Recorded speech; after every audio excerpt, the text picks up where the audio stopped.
నమస్కారం, నా పేరు శివ. అందరూ ఉన్నారు ఫ్రెండ్స్. పాటు వీడియోలో దివ్యాంగులు అలాగే వృద్ధులు ఉంటారు కదండి. సో వాళ్ళకి హ్యాండిక్యాప్డ్ ఎక్విప్మెంట్స్ అనేవి ఓకేనా, వాళ్ళకి చేతికర్రలు కానివ్వండి, లేకపోతే 3 వీలర్స్ కానివ్వండి, అంటే 3 వీలర్ మోటార్ వెహికల్స్ కానివ్వండి, సైకిల్స్ కానివ్వండి, అట్లాగే కొన్ని హ్యాండిక్యాప్ ఎక్విప్మెంట్స్ వాళ్ళు అప్లై చేసుకుందామని చెప్పేసి అనుకుంటారు అనమాట.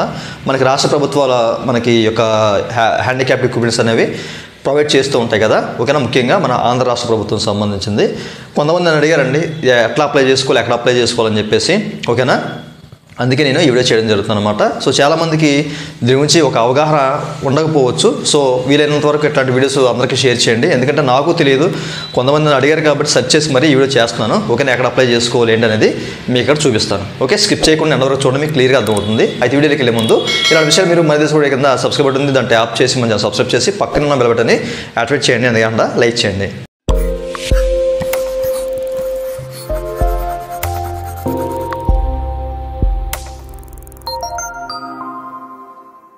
ఇక టాపిక్లోకి వెళ్తే కనుక సో మీరు ఇక్కడ చెక్ చేసుకోవచ్చండి ఓకేనా.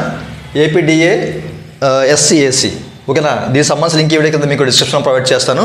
ఓకే, సో ఇది ఓపెన్ చేసి ఎక్కడైతే మీరు అప్లై చేసుకోవచ్చు, ఆన్లైన్లోనే మీరు ఎంచగా అప్లై చేసుకోవచ్చు అనమాట.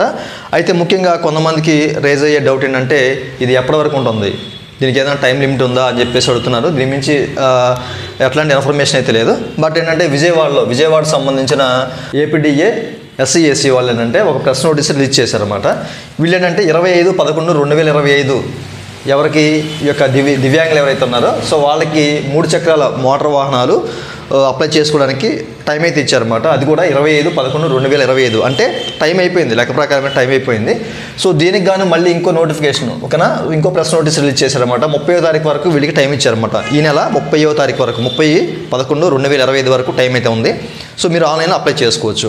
ఓకే, సో మిగతా ఏరియా వాళ్ళు కూడా అప్లై చేసుకొని నో ఇష్యూ ఓకేనా. సో వీళ్ళకి ప్రత్యేకించి అయితే ఇక్కడ ఒక ప్రెస్ నోటీస్ అయితే రిలీజ్ చేశారు ఓకేనా. మీ ఇతర ప్రదేశాలు అయితే కనుక సో ఈ ఆంధ్రప్రదేశ్ రాష్ట్రంలో ఉన్న ఇతర ప్రదేశాలు అయితే కనుక సో మీరు కూడా అప్లై చేసుకున్న తప్పేం లేదు.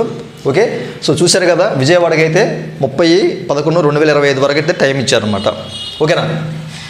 అయితే మీరు ఈ వెబ్సైట్ ఓపెన్ చేయగానే మీకు పైన ఇక్కడ చూడండి, మనకి ఏపీడిఏ ఎస్సీఏసీ స్కీమ్ అని చెప్పేసి కనిపిస్తుంది. దీన్ని మీరు ట్యాప్ చేయండి. సో ట్యాప్ చేయగానే మీకు ఇక చెక్ చేసుకోవచ్చు ఓకేనా. సో మీరు 3 వీలర్కి అప్లై చేసుకుంటారా, లేకపోతే ఏదైనా ల్యాప్టాప్స్కి అప్లై చేసుకుంటారా, టచ్ ఫోన్స్ కూడా ప్రొవైడ్ చేస్తారండి. టచ్ ఫోన్స్ కానివ్వండి, లేకపోతే హీరింగ్ ఎయిడ్స్ అండి, చెవికి సంబంధించిన అనమాట. అలాగే సైకిల్స్ అనమాట, 3 వీలర్ సైకిల్స్ ఉంటాయి కదా అవి, అలాగే వీల్ చైర్స్, అలాగే క్రచెస్ ఓకేనా. మనకి చేతికర్రలు ఉంటాయి కదా అలాంటివి కానివ్వండి, అలాగే క్యాలిపర్స్ అంటే కాలు తొడుక్కునేవి. సో ఇట్లా అనేక రకాలు అయితే ప్రొవైడ్ చేస్తారన్నమాట ఓకేనా. వృద్ధులకి హ్యాండ్ స్టిక్స్ కూడాను, అలాగే బ్రైలీ టెక్స్ట్ బుక్స్ సంబంధించినవి కానివ్వండి ఓకే. ఇట్లా అనేక రకాల సంబంధించిన ఎక్విప్మెంట్స్ అనేవి ప్రొవైడ్ చేస్తున్నారు. మీకు ఏ ఎక్విప్మెంట్ కావాలి, మీకు ఎట్లాంటిది కావాలి అనేది మీరు ఫస్ట్ ఆఫ్ ఆల్ నిర్ధారించుకొని ఓకేనా. నేనైతే ఇక్కడ ఈ 3 వీలర్ సంబంధించింది అయితే నేను ఇక్కడ అప్లై చేయట్లేదు. సో మీకు చూపిస్తున్నాను ఓకేనా. ఇక చూడండి, మోటరైజ్డ్ 3 వీలర్స్ అని చెప్పేసి కనిపిస్తుంది చూసారా. జస్ట్ మీరు రీడ్ మోర్ని ట్యాప్ చేయండి. ట్యాప్ చేయగానే ఇక్కడ ఏ ఎలిజిబిలిటీ ఉండాలి ఓకేనా, ఏ డాక్యుమెంట్స్ ఉండాలి అనేది అయితే క్లియర్గా మెన్షన్ చేశారన్నమాట. మీరు చెక్ చేసుకోవచ్చు. ఓకే, సో నేను మీకు తెలుగులో చూపిస్తాను ఇవన్నీ కూడాను, ఎందుకంటే మనకి ప్రెస్ నోటీస్ రిలీజ్ చేశారు కదా ఓకేనా విజయవాడ వాళ్ళు.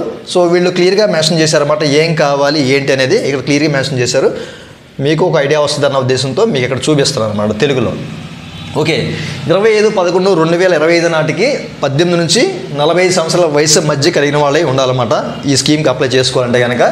సో అట్లాగే ఇంకోటి ఏంటంటే వాళ్ళకి ఏదైతే ఆర్థోపెడికల్ హ్యాండిక్యాప్ ఏదైతే డిజేబిలిటీ ఉందో అది 70% అంటే 70% కంటే ఎక్కువ ఉండాలన్నమాట ఓకేనా. దాంతోపాటు 3 లక్షలు వాళ్ళ ఆదాయం అనేది సంవత్సర ఆదాయం 3 లక్షల కంటే ఎక్కువ ఉండకూడదని చెప్పేసి కూడా మెన్షన్ చేశారు.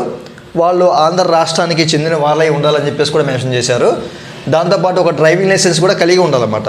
ఇన్ కేసు మీకు డ్రైవింగ్ లైసెన్స్ లేదనుకోండి, ఈ స్కీమ్కి అప్లై చేయండి. అప్లై చేసిన తర్వాత మీకు శాంక్షన్ అయ్యింది కదా, శాంక్షన్ అయిన తర్వాత మీకు ఒక 2 నెలల టైం ఇస్తారనమాట. ఈ 2 నెలల టైంలో కూడా మీరు డ్రైవింగ్ లైసెన్స్కి అప్లై చేసుకోవచ్చు ఓకేనా.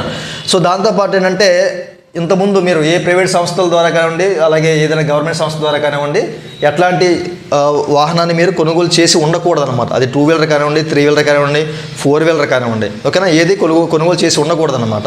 ఓకే, అంటే మీ పేరు మీద రిజిస్టర్ అయ్యి ఉండకూడదు, ఓకేనా.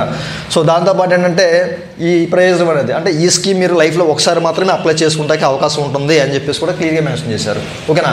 అట్లాగే సహాయ ఉపకరణములతో నడవని వారు అర్హులు కారు. అంటే మీరు ఏదైనా స్టిక్స్ ద్వారా కానివ్వండి, లేకపోతే ఇంకోటి ద్వారా నడిచే వాళ్ళకైతే నో ఇష్యూ. అసలు పూర్తిగా బెడ్ మీద ఉంటారు కొంతమంది, అంటే ఏ సహాయం లేకుండా వాళ్ళు నడలేరు. అట్లాంటి వాళ్ళు ఈ స్కీమ్కి అప్లై చేసుకోవాలి. అంటే ఈ స్కీమ్ కానీ కాదు, ఈ మోటార్ వెహికల్కి అప్లై చేసుకునే అవకాశం అయితే లేదనమాట. ఈ విషయాన్ని మీరు గమనించాలి, ఓకేనా. సో మనకి క్లియర్గా ఇక్కడ అదే రాశారు, క్లియర్గా మనకి ఇంగ్లీష్లో అదే మొత్తం ఉందన్నమాట, ఓకేనా. అయితే డాక్యుమెంట్స్ ఏం కావాలి అని కూడా క్లియర్గా మెన్షన్ చేశారు. సో అది కూడా మీకు ఇక్కడ చూపిస్తాను. డాక్యుమెంట్స్ కూడా మీకు తెలుగులో చూపిస్తే మీకు ఒక ఉంటుంది. ఇక్కడ ఇంకో విషయాన్ని కూడా మెన్షన్ చేశారండి. ఎవరైతే గ్రాడ్యుయేషన్ లేదా అంతకంటే ఎక్కువ స్థాయి కోర్సు రెగ్యులర్ పద్ధతిలో చదువుకుంటారో అట్లాంటి వాళ్ళు కూడా దీనికి అర్హులు, ఓకేనా. గ్రాడ్యుయేషన్ చేసే వాళ్ళు అర్హులు. దాంతోపాటు వ్యవసాయం కానివ్వండి, లేకపోతే స్వయం ఉపాధి చేసుకుంటూ ఉంటారు కొంతమంది. వాళ్ళకి ఏదైనా చిన్న కూరగాయల షాపు లేకపోతే చిన్న షాప్ ఏదో ఒకటి సంథింగ్, ఓకేనా. అట్లాంటి వాళ్ళు కూడా దీనికి అర్హులే, ఓకేనా. ఇక్కడ క్లియర్గా మెన్షన్ చేశారు, మీరు చెక్ చేసుకోవచ్చు, ఓకే. సో లేదా 10వ తరగతి చదివి కనీసం ఒక సంవత్సరం పాటు ఏదైనా వేతనం పొంది ఉండాలన్నమాట చదువుకున్న వాళ్ళైతే. అది కూడా క్లియర్గా మెన్షన్ చేశారు. ఈ విషయాన్ని మీరు గమనించాలి, ఓకే.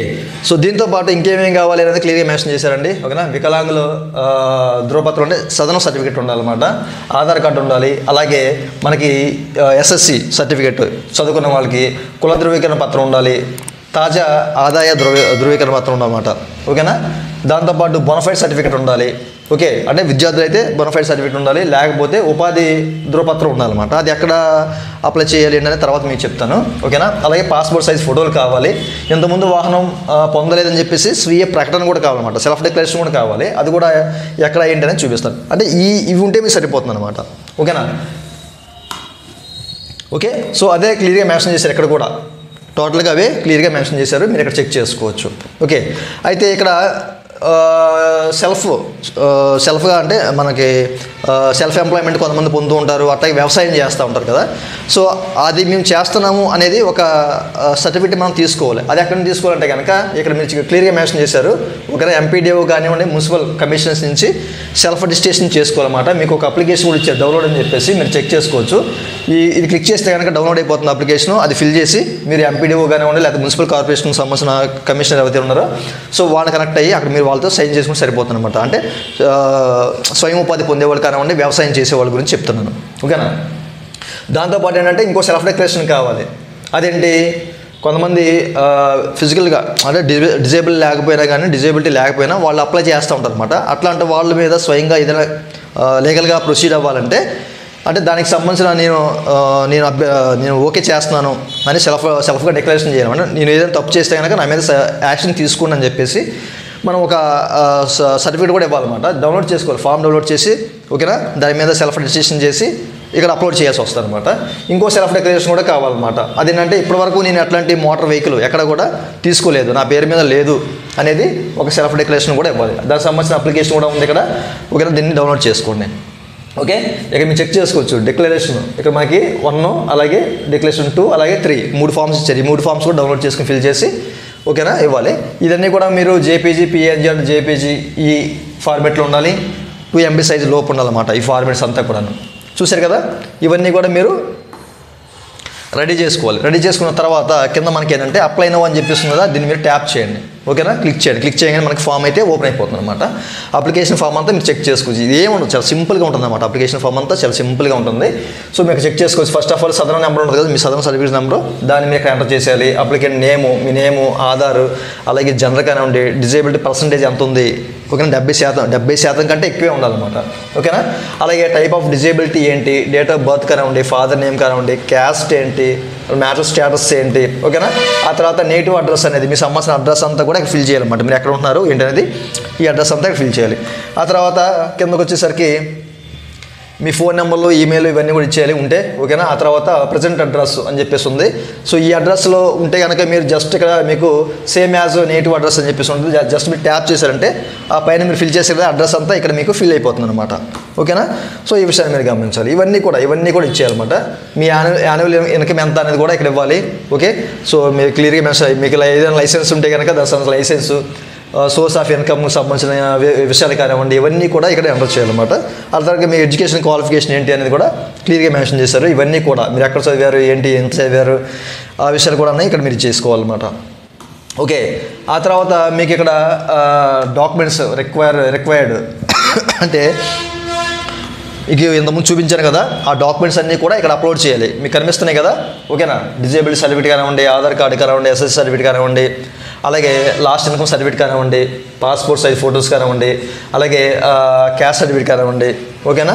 అలాగే బొనఫైడ్ సర్టిఫికేట్, సెల్ఫ్ డిక్లరేషన్ అన్నా కదా ఈ 3 కూడా ఇక్కడ ఇవ్వాలి. ఇంతకుముందు చూపించాను కదా డౌన్లోడ్ చేసినవి అవన్నీ ఫిల్ చేసి ఒకటేమో ఎంపీడీఓ కానీ మున్సిపల్ కమిషనర్ గారి సిగ్నేచర్ అన్నా కదా సో అది ఒకటి. సో మీ సెల్ఫ్ డిక్లరేషన్ అవి ఇక్కడ ఇచ్చుకోవాలన్నమాట ఓకేనా. ఇక్కడ అన్నీ మీరు అటన్నీ అప్లోడ్ చేసేయాలి. అన్నీ కూడా 2 MB సైజులో ఉండాలి. అది జేపీజీ ఫార్మెట్లో ఉండాలి ఓకేనా. ఇవన్నీ చేసిన తర్వాత జస్ట్ ఇక్కడ సెల్ఫ్ డిక్లరేషన్ అని చెప్పేసి ఉంటుంది. ఇవన్నీ మీరు టిక్ చేసుకోండి. టిక్ చేసుకొని ఇక్కడ సబ్మిట్ చేయాలి. అయితే ఇంతకుముందు మీరు ఏదైనా యూజ్ చేస్తున్నారా అంటే దీనికి అప్లై చేసే ముందు ఇంతకుముందు మీరు అంటే ట్రైసైకిల్స్ కానివ్వండి, వీల్ చైర్స్ కానివ్వండి, క్రచెస్ కానీ ఇట్లాంటివి మీరు యూజ్ చేస్తున్నారా అని చెప్పేసి అడుగుతున్నారు. మీరు ఏది యూజ్ చేస్తే దాన్ని మీరు టిక్ చేసుకోండి ఓకేనా. మీకు కనిపిస్తుంది చూడండి ఇక్కడ మీకు ఓకేనా. మీరు ఏది వాడుతున్నారో దాన్ని ఇక్కడ టిక్ చేసుకోండి. లేదు అసలు ఇవేం వాడలేదు అనుకుంటే కనుక I'm not using any ID అని చెప్పేసి కనిపిస్తుంది. దాన్ని మీరు సెలెక్ట్ చేసుకోండి ఓకేనా. సెలెక్ట్ చేసుకున్న తర్వాత సింపుల్గా సబ్మిట్ చేయండి. అప్లికేషన్ ఫామ్ అయితే సబ్మిట్ అయిపోతుంది అనమాట ఓకేనా. సో ఈ విధంగా మీరు ఆన్లైన్లో మీరు ఈ యొక్క మీకు కావాల్సిన ఏదైనా ఎక్విప్మెంట్కి హ్యాండిక్యాప్ సంబంధించిన ఎక్విప్మెంట్కి అప్లై చేసుకోవచ్చు అనమాట ఓకేనా. చాలా సింపుల్గా ఉంటుంది ప్రాసెస్ అంతా. సో అందరికీ అర్థమయ్యే విధంగా ఉంటుంది ఓకేనా. మీరు ఓపెన్ చేసి మీరు అప్లై చేసుకోవచ్చు. ఇంకా మీకు ఏదైనా డౌట్స్ ఉన్నాయి దీని మీద అంటే కనుక మనకి పైన కాంటాక్ట్ నెంబర్స్ ఇచ్చారు చూసారా ఓకేనా. 7013847337 అని చెప్పేసి సో దీన్ని మీరు కనెక్ట్ అవ్వండి ఓకేనా. దీనికి కాల్ చేస్తే మీకు ఇంకా మరిన్ని వివరాలు అయితే మీకు తెలుస్తాయి అనమాట ఓకేనా. లేదా direct office and unit contact number కూడా ఉంది ఓకేనా. అక్కడ కూడా మీరు దాన్ని ట్యాప్ చేసి మీరు కనెక్ట్ అవ్వచ్చు ఓకే. సో ఈ విషయాన్ని మీరు గమనించాలి. దీనికి సంబంధించిన మొబైల్ నెంబర్స్ అన్నీ కూడా మీకు ఇక్కడ షో చేస్తాయి అనమాట డైరెక్ట్గా. మీరు ఏ ఊరు ఏలూరా, కృష్ణానా, ఎన్టీఆరా, గుంటూరా ఓకేనా. సో ఏ ఊరైతే ఆ ఊరు సంబంధించిన కాంటాక్ట్ నెంబర్స్ అన్నీ కూడా ఇక్కడైతే ఉన్నాయన్నమాట ఓకే. సో వీళ్ళని మీరు కనెక్ట్ అయ్యి ఇంకా మరిన్ని వివరాలు మీకు ఏదైనా వివరాలు కావాలంటే తెలుసుకోవచ్చు. చూశారు కదా ఓకేనా. మనకి పైన ఉంది ఇక్కడ district office and unit contact numbers అని చెప్పేసి దాన్ని ట్యాప్ చేస్తే సరిపోతుంది. సో ఈ విధంగా మీరు అప్లై చేసుకోండి. ఈ వీడియో అందరికి షేర్ చేయండి. చాలామందికి తెలియకపోవచ్చు, నాకు తెలియదు, బట్ నేను సెర్చ్ చేసిన తర్వాత మాత్రమే దీని గురించి నేను చెప్తున్నాను అనమాట, అడిగారు కాబట్టి ఓకే. సో చూశారు కదా విజయవాడ వాళ్ళకి అయితే 30 వరకు అయితే టైం ఇచ్చారండి. అట్లాంటి వాళ్ళైతే అప్లై చేసుకోండి. అందరూ అప్లై చేసుకోండి, నో ఇష్యూ ఓకేనా. ముందు వాళ్ళని కనెక్ట్ అయ్యి అడగండి విషయాలన్నీ కూడా. ఇదండి వాళ్ళ వీడియో. ఈ వీడియో మీ నచ్చితే వీడియో లైవ్ ఉంది, లైక్ చేసి మనం సపోర్ట్ చేయండి. అలాగే ఇలాంటి విషయాలు మీరు మళ్ళీ తీసుకోవడం కింద సబ్స్క్రైబ్ బటన్ ఉంది, దాన్ని ట్యాప్ చేసి మనం సబ్స్క్రైబ్ చేసి పక్కన ఉన్న బెల్ బటన్ యాడ్ చేయండి. Thank you for watching and జై Hind. It's time to look at the enemy. Look in the mirror if he is no friend to me. It's not working out.